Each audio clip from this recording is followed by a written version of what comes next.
यह कहानी है दो मेढकों की, जिसमें एक पतला था और दूसरा मोटा। दोनों जंगल के एक छोटे से तालाब में साथ रहा करते थे। बचपन के दोस्त थे दोनों, साथ में ही खेलते कूदते बड़े हुए थे। वे दोनों दिन भर तालाब में कूदते उछलते, गप्पे मारते और मस्ती किया करते थे। उन दोनों को ही तालाब के आसपास के इलाकों की नई नई जगहों में जाकर घूमना अच्छा लगता था। एक दिन ऐसे ही साथ में घूमते हुए दोनों जंगल के बाहर एक खेत में पहुंच गए। वहां उन्होंने देखा कि एक ग्वाला अपने गाय से दूध निकाल रहा था। उन्होंने कभी भी किसी को ऐसे दूध निकालते हुए नहीं देखा था। ग्वाले ने दूध निकालकर एक बाल्टी में भरकर रख दिया। वे दोनों उस दूध को देखकर बड़े आश्चर्य में थे, क्योंकि उन्होंने आज से पहले यह कभी नहीं देखा था। उन्होंने तो जंगल में केवल तालाब का गंदा पानी ही देखा था। कुछ देर सोचने के बाद उन दोनों ने डिसाइड किया कि इस सफ़ेद पानी में तैरने का मज़ा ही कुछ और होगा। यह सोचकर उन दोनों ने एक साथ बाल्टी में छलांग लगा दी। वहाँ जाकर वो देखते हैं, अरे वाह, सफ़ेद पानी! हमने तो यह कभी देखा ही नहीं। ये क्या चीज़ होती है? दोनों को मज़े करने तो पसंद थे ही। वे दोनों वहीं मस्ती करने लग जाते हैं। वे तैर रहे होते हैं, कभी वो गोता मार रहे होते हैं, वे निकल रहे होते हैं। खूब उछल कूद करने के बाद, पूरे मज़े करने के बाद, वो जो मोटा वाला मेढक होता है वो कहता है, चल यार, अब घर जाने का टाइम आ गया, जंगल वापस चलते हैं। वो पतला मेढक भी कहता है, हाँ यार, चल वापस चलते हैं। वे दोनों बाल्टी से बाहर छलांग लगाने की कोशिश करते हैं, पर वो बाल्टी बहुत बड़ी होती है। वे छलांग लगा नहीं पाते। वो दोनों बाल्टी के किनारे जाकर बाल्टी की दीवारों से छलांग लगाने की कोशिश करते हैं, पर वो देखते हैं कि वहाँ बहुत ज़्यादा फिसलन है।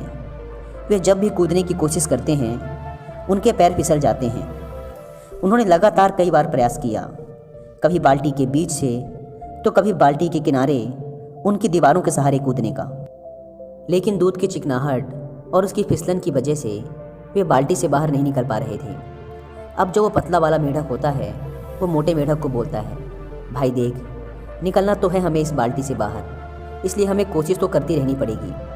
पर हमने बहुत बार कोशिश करके देख ली, इसलिए मुझे लगता है हम खुद तो इस बाल्टी से बाहर नहीं निकल पाएंगे, क्योंकि यहाँ बहुत ज़्यादा फिसलन है। तो हम क्या करते हैं, हम तैरते रहते हैं। अगर हम तैरते रहेंगे तो कोई ना कोई आकर हमें बाल्टी से बाहर निकाल ही देगा। मोटा मेढक उस पतले मेढक की बात मान लेता है और दोनों तैरते रहते हैं। 1 घंटा, 2 घंटे, 3 घंटे हो गए, वो तैरते रहते हैं। कोई आकर उन्हें बाल्टी से बाहर नहीं निकालता। अब जो मोटा मेढक होता है वो तैरते तैरते थक जाता है। वो कहता है, भाई, अब मैं और पैर नहीं चला पाऊँगा। कई घंटों से तैरते तैरते मैं थक चुका हूँ। वो पतला मेढक कहता है, भाई देख, अगर तू पैर चलाना बंद कर देगा तो तू डूब जाएगा और कुछ देर में सांसें रुक जाएंगी और तू मर जाएगा। अपन को मरना नहीं है भाई, तू पैर चलाता रहे। वो मोटा मेढक थोड़ी देर तक पैर और चलाता है, फिर कहता है, भाई देख, हमने बहुत साथ दिया एक दूसरे का। हम दोनों बचपन के दोस्त हैं, आपस में बहुत मस्ती की, हंसी ठिठोली की, हमेशा साथ रहे। लेकिन मुझे लगता है कि आज ये सब खत्म होने वाला है। आज हो सकता है कि ये मेरी ज़िंदगी का आखिरी दिन हो।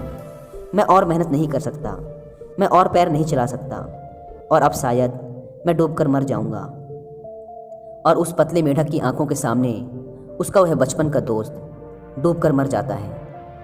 यह सब देखकर वह पतला मेढक और ज़्यादा तेज़ी से पैर चलाने लगता है। उसके अंदर आग लग जाती है कि अब कैसे भी करके मुझे इस बाल्टी से बाहर निकलना ही है। मुझे हार नहीं माननी। अगर मैंने भी हार मान ली तो मैं भी मर जाऊंगा। उसकी आंखों से आंसू निकल रहे हैं, पर वो और तेज पैर चलाता जा रहा है। लेकिन जैसा कि हम सब जानते हैं कि अगर थोड़ी देर तक दूध को चलाया जाए तो उसमें से मक्खन बाहर आने लग जाता है। और बिल्कुल ऐसा ही हुआ, क्योंकि बहुत घंटों से वो दोनों मेढक उस दूध में पैर चला रहे होते हैं, इसलिए उस दूध से मक्खन बाहर आने लग जाता है। साथ ही कुछ घंटों से रखे रहने की वजह से दूध कुछ जमने भी लगता है, दही जैसा शेप लेने लग जाता है। दूध के जमने और मक्खन के बाहर आ जाने से मेढक देखता है कि दूध थोड़ा गाढ़ा सा हो गया है। अब वह पहले जैसा चिपचिपा नहीं रहा। वह उस मक्खन के ऊपर बैठकर पूरे जोरों से एक छलांग मारता है और वो बाल्टी के बाहर आ जाता है। बाल्टी से बाहर आने के बाद कुछ देर तक तो उसे समझ ही नहीं आता कि आज उसके साथ क्या हुआ। उसका सबसे अजीज दोस्त, उसका बचपन का यार आज उसकी ही आंखों के सामने डूब कर मर गया था। और उसकी मौत क्यों हुई? क्योंकि उसने हार मान ली। अगर वो भी थोड़ी देर तक और पैर चलाता रहता, हार ना मानता, तो आज वो भी जिंदा होता, तो आज वो भी बाहर आ जाता। दोस्तों, इससे पहले कि हम कहानी में आगे बढ़ें, मैं आपके साथ कुछ शेयर करना चाहूँगा। नेवर गिव अप एटीट्यूड, कभी हार ना मानने की आदत, यह कोई ऐसी आदत नहीं है जिसे कोई इंसान अपने साथ लेके पैदा होता है, बल्कि यह तो हमारी मेंटल टफनेस पर डिपेंड करता है, जिसे हम टाइम के साथ डेवलप कर सकते हैं बहुत से चैलेंजेस फेस करके।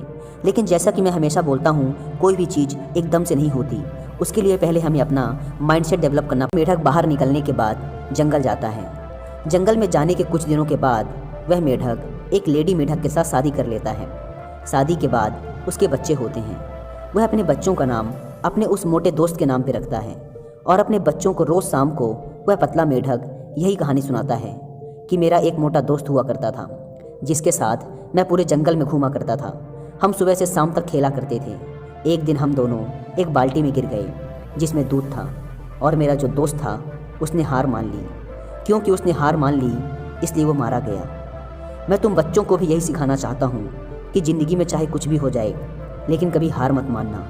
अगर तुम लोगों ने हार मान ली तो तुम्हारा भी वही हश्र होगा जो मेरे दोस्त का हुआ। दोस्तों, इस कहानी से हम सीख सकते हैं कि दूध का दही जरूर बनेगा, लेकिन उसमें वक्त लगता है, और अगर हमने वक्त से पहले हार मान ली तो हमारा भी वही हाल हो सकता है। हो सकता है हमें ज़िंदगी में अभी तक वो सब ना मिला हो जो हम चाहते हैं, लेकिन लाइफ में मिलता उन्हें ही है जो कभी हार नहीं मानते। ये भी हो सकता है कि हमें वो सब ना मिले जिसे हम हासिल करना चाहते हैं, लेकिन हमसे ये सुकून कौन छीन पाएगा कि हमने उस चीज़ को पाने के लिए आखिरी दम तक प्रयास किया। एक बात हमेशा याद रखना दोस्तों, हम हारते तब नहीं जब लोग हमसे कहते हैं कि तू हार गया, बल्कि हम हार तब जाते हैं जब हम खुद हार मान लेते हैं।